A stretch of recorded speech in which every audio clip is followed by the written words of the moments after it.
Olá, tudo bem com você? Que privilégio! Estamos juntos mais uma vez, começando mais um programa Reavivados por Sua Palavra. Obrigado por sua companhia, obrigado porque você está aqui com a gente nesse projeto que nós temos de lermos um capítulo da Bíblia por dia.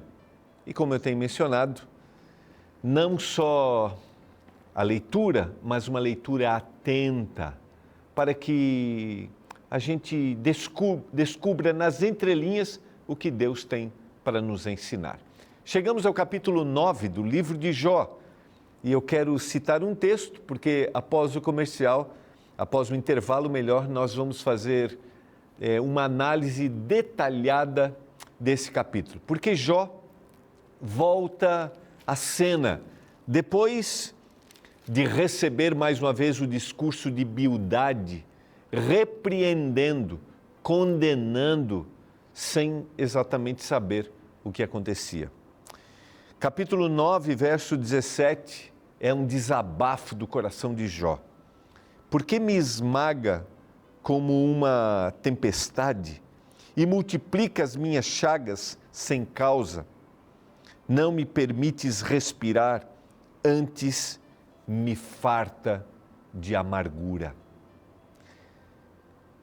Quando a gente lê esse texto, a gente tem uma reflexão, né? Quantas vezes nós temos a tendência de culpar a Deus por aquilo que está acontecendo.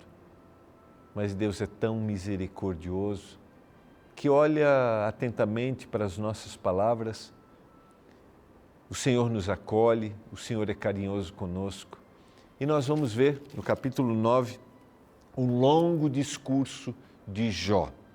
Jó é incapaz de responder a Deus. E aqui cria um ambiente de tribunal. Eu quero ser levado, eu quero contender com Deus. Você vai ver aplicações excepcionais nesse capítulo 9 do livro de Jó. Eu quero motivar você a pedir aí o seu curso bíblico, seu guia de estudos gratuito que nós oferecemos aqui na Novo Tempo. Estamos nessa temporada estudando o guia A Cura do Pecado. Você pode solicitar, lembrando, você pode mandar mensagem pelo WhatsApp, você pode acessar o nosso site ou você pode ligar em horário comercial. A Cura do Pecado esse guia vai ajudar você a entender a lógica da existência humana, porque entender que um dia o pecado será para sempre eliminado desta terra é entender que a nossa existência tem um sentido. Quero lembrar a você também que a gente está no Spotify, que a gente está no Deezer e você pode acessar o nosso canal do YouTube, inscreva-se e compartilhe com os seus amigos. Isso mesmo. Ao assistir, ao ouvir a mensagem, você pode pensar assim, puxa, esta mensagem pode ajudar tal pessoa. E aí compartilhe com ele, diga, eu ouvi hoje de manhã, eu tenho a certeza que pode ser muito bom para você também. Quando a gente compartilha a palavra de Deus, nós levamos a mensagem que traz conforto ao coração. Primeiro, a palavra traz significado para mim. Primeiro, a palavra marca a minha vida. E depois eu compartilho esta palavra que pode marcar a vida de outras pessoas. Gosto de lembrar que quando a gente vai para a palavra, a gente tem um encontro com Deus, com os propósitos que Ele tem para a nossa vida. Você gostaria de saber que propósitos o Senhor tem para a sua vida? A gente vai para o intervalo, é bem rapidinho e eu já volto, porque nós vamos juntos hoje meditar em Jó, capítulo 9.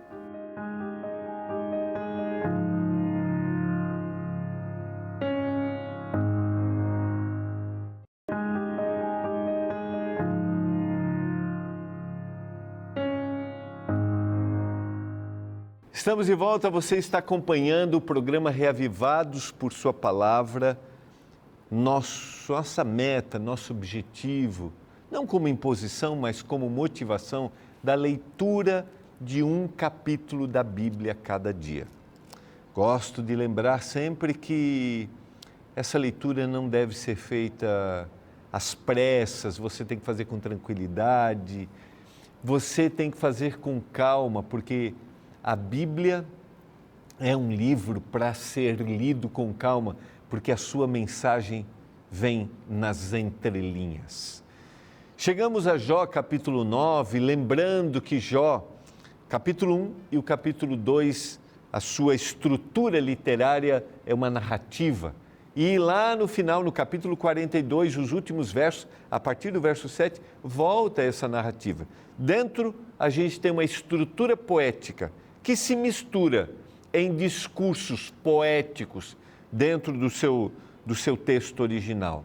Esses discursos estão a contestação de Jó diante daquilo que está acontecendo, 3 amigos que aparecem, vai aparecer um 4º amigo, Eliú, lá na frente, e Jó se defendendo desses amigos, e Deus olhando para todo este cenário.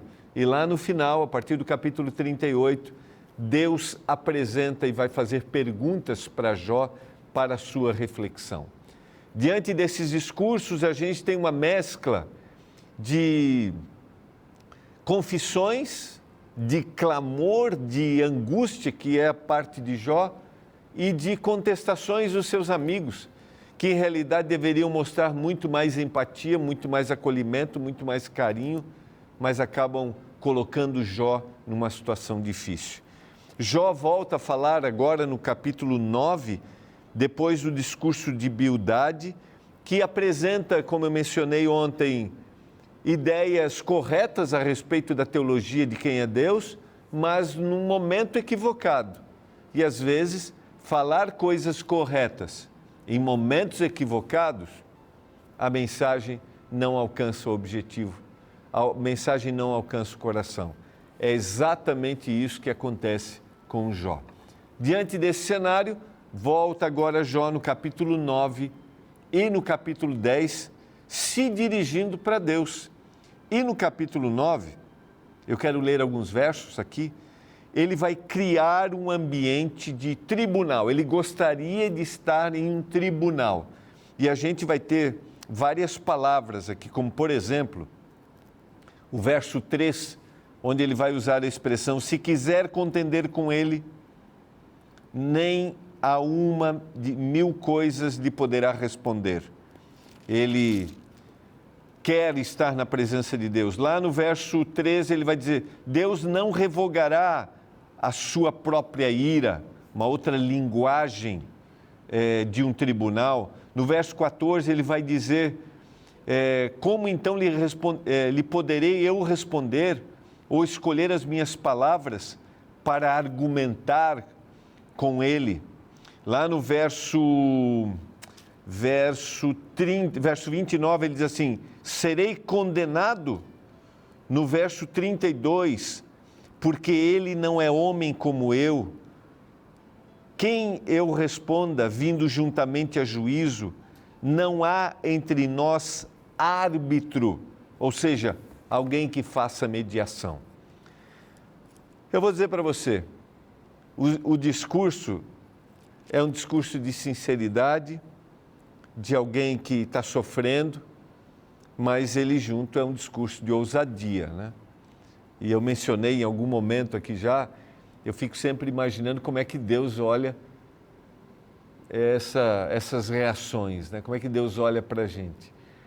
Mas aí eu entendo a profundidade, o amor de Deus, o carinho que Deus tem, porque só Deus sabe exatamente o que vai no coração.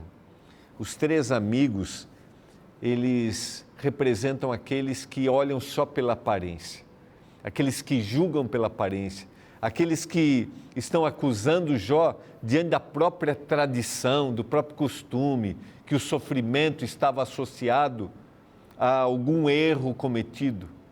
Eles, os amigos, representam esse grupo, aqueles que olham pela aparência.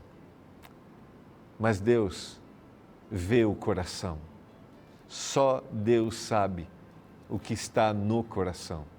Por isso eu fico imaginando olhando, Deus olhando, dizendo assim, Jó, você não está entendendo tudo que está acontecendo. Na realidade é um grande conflito que tem aqui. E eu vou trabalhar isso aqui um pouquinho mais para frente, né? Que bom que Jó não sabia sobre isso, né? Tudo. Porque senão se Jó diria, Deus vai vencer, porque ele confia tanto em Deus, mas ele é fiel, independentemente das respostas, independentemente das explicações.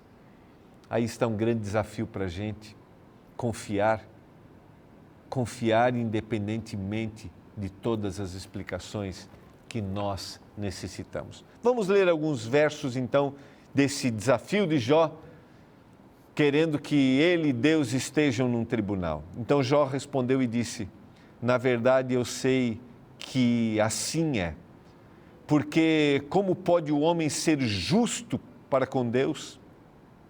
Se quiser contender com ele, nem a uma de 1000 coisas lhe poderá responder. Ele é sábio de coração e grande em poder. Quem porfiou com ele teve paz. Ele é quem remove os montes, e aqui ele vai exaltar a questão da criação, né? Do poder de Deus. Ele é quem, na sua ira, os transtorna, quem move a terra para fora do seu lugar, cujas colunas estremecem. Quem fala para o sol e esse não sai, e sela as estrelas. Lembra bem que lá no início do discurso, no capítulo 3, ele vai contestar a criação. E mais uma vez ele repete no seu discurso que Deus sabe todas as coisas, ele usa a natureza como exemplo. E isso vai se repetir ao longo do livro. Lá no verso 9 ele diz, quem fez a Ursa ou o Órion, o 7 estrelo e as recâmaras do sul? Quem fez? Exaltando o poder criativo de Deus. E no verso 11, eis que ele passa por mim e não o vejo. Segue perante mim e eu não o percebo. Ele está falando a respeito da grandiosidade de Deus, mas ele diz assim, eu não tenho percepções de quem ele é, onde ele está. No verso 12 ele diz, eis que arrebata a presa, quem o pode impedir? Quem lhe dirá, que fazes? E aí ele volta ao cenário do tribunal. Deus não revogará a sua própria ira. E agora, ele faz uma outra pergunta. A primeira pergunta estava lá no verso 1. Quem pode ser justo diante de Deus? E agora ele tem uma segunda pergunta. Como, então, lhe poderei eu responder? Eu escolher as minhas palavras para argumentar com ele. Vejam só, quem pode ser justo? Ninguém. E aí ele fala da grandiosidade. E agora, como eu posso argumentar com ele? Como eu posso responder a ele? Ele está dizendo, não está sendo justo tudo o que ele está fazendo comigo. E aí o verso 13, verso 15, ele diz, a ele, ainda que eu fosse justo, não lhe responderia. Antes, ao meu juiz, pediria misericórdia. Então, ele pede esse ambiente de tribunal, dizendo assim, eu não posso contra ele. Tem alguém para nos julgar? Essa ousadia é assim, é demais, né, isso aqui. Porque Deus é quem é o grande juiz, Deus é quem toma as verdadeiras posições. E Jó está dizendo assim, ousadamente, só um juiz para fazer o julgamento entre nós. Verso 17 ele diz, por que me esmaga com uma tempestade? O verso que eu li na introdução de hoje. E multiplica as minhas chagas sem causa. Não me permite respirar, antes me farta de amarguras. A gente vê um coração que está sofrendo. E aqui talvez o olhar de Deus é o olhar.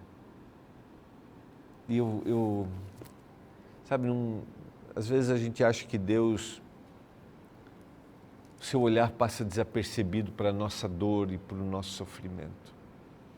Mas eu fico imaginando todo esse contexto, todo o sofrimento de Jó e o desejo de Deus como um pai que quer correr para aliviar o sofrimento dos seus filhos. Eu estou falando para você hoje que está sofrendo por alguma razão, está passando por alguma injustiça, e isso é incompreensível ao seu olhar, isso te traz indignação. Quero te dizer que você não está sozinho nessa caminhada. O olhar de Deus, a presença de Deus está com você. Nem sempre o Senhor elimina os efeitos que o pecado traz sobre nós aqui na terra. Nem sempre. Mas o Senhor está conosco nos nossos momentos de dor e sofrimento. São muitas variáveis dentro do conflito entre o bem e o mal. Quem é o foco aqui? É Deus. Deus é o foco. Lembra que lá no início, no capítulo 1 e no capítulo 2, o inimigo de Deus, Satanás, está questionando Deus. Ele é fiel a ti, Deus, porque você o cerca só de bênçãos. Agora tira as bênçãos.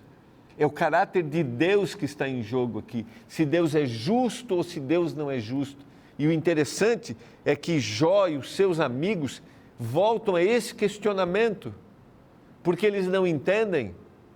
E eles estão dizendo, né? Jó está dizendo, Deus, o Senhor não é justo. E os amigos querem provar que Deus é justo e acusarem Jó. Então fica uma confusão, porque não existe uma total compreensão. É a vida como ela é. Às vezes nós vivemos no meio de uma confusão emocional, vozes dissonantes dentro da gente. A gente não consegue compreender tudo, sabe por quê? Porque nós não entendemos, nós não olhamos por trás das cortinas. Na sequência, verso 20, ele diz, ainda que eu seja justo, a minha boca me condenará. Embora seja eu íntegro, ele me terá por culpado. Primeiro, a certeza da sua integridade. E ele está usando aqui o que o autor, lá no capítulo 1, falou a respeito dele. Que Jó era um homem íntegro, perfeito, se desviava do mal. Ele está dizendo, ainda que eu seja. E ele repete isso no verso 21. Eu sou íntegro. Não levo em conta a minha alma. Não faço caso da minha vida. Ele está dizendo, eu sou íntegro. Mas mesmo que eu continue sendo, Deus vai me julgar de forma equivocada. Deus está me julgando de forma equivocada. Por isso que eu estou passando por sofrimento. Meu querido, eu já citei isso em algum momento, nem tudo que acontece na vida da gente é da vontade de Deus. Mas Deus está conosco. Deus é soberano. No verso 34 ele diz, a terra está entregue nas mãos dos perversos e Deus ainda cobre o rosto dos juízes dela. E não é Ele o causador disso. Quem é logo? Se não é Ele o causador, quem é logo? Os meus dias foram mais velozes do que um corredor. Fugiram e não viram a felicidade. Vejam a confusão mental de acusação. E é lá no verso 33, já no final desse discurso, ele vai dizer, não há entre nós árbitro que põe a mão sobre nós ambos, não temos um mediador, alguém que tenta aí fazer uma conciliação, a linguagem jurídica de tribunal aqui. É o desejo que Jó tem no coração, quando na realidade o verdadeiro mediador, o verdadeiro consolador, o verdadeiro juiz, aquele que é justo aqui, é o próprio Deus. Você necessita hoje de um árbitro, de alguém que faça mediação, de alguém que faça você olhar e dizer assim, a sua visão a respeito de crença está equivocada, eu vou te dizer que Deus é este. Deus é que te dá percepção clara do que significa a vida. Mesmo que você não entenda tudo o que acontece, confie nele, confie nele. Mas Deus olhou para todo esse cenário e disse: Jó, eu vou falar. E lá no capítulo 38, ele vai falar. Enquanto isso, ele ouve as angústias do seu filho. Deus ouve as angústias do seu coração. Eu quero orar nesse momento para que você se sinta assistido, ouvido, visto pelo Senhor Jesus. Pai, como Jó, nós temos nossos questionamentos, nossas indagações, nossas incompreensões. Ouve a nossa prece e tenha misericórdia de nós e nos ajude pelo poder do Espírito a confiarmos em Ti, porque a gente não entende tudo. Eu peço isso em nome de Jesus. Amém. Foi bom demais ter a sua companhia. A gente se encontra amanhã aqui no Reavivados por Sua Palavra, estudando Jó, o capítulo 10. O capítulo 9 do livro de Jó levanta uma pergunta crucial para o plano da salvação. No verso 2, ele questiona: como pode um homem ser justo diante de Deus? Muitas pessoas, ao se referir ao livro de Jó, afirmam que ele trata do sofrimento do justo. Mas pense comigo, quantos justos existem neste mundo? No livro de Romanos, o apóstolo Paulo é enfático: não há um justo sequer, porque todos pecaram. Na perspectiva bíblica, todos nós somos ímpios. Não existe nenhum justo. Então, em última instância, não existe sofrimento de justos neste mundo. Todos somos pecadores e estamos condenados à morte. Então não há esperança para o ser humano? A resposta é um grande sim. O próprio Jó apresenta a solução para um mundo cheio de pessoas injustas. No verso 15 lemos: a ele, ainda que eu fosse justo, não lhe responderia. Antes, ao meu juiz, pedirei a misericórdia.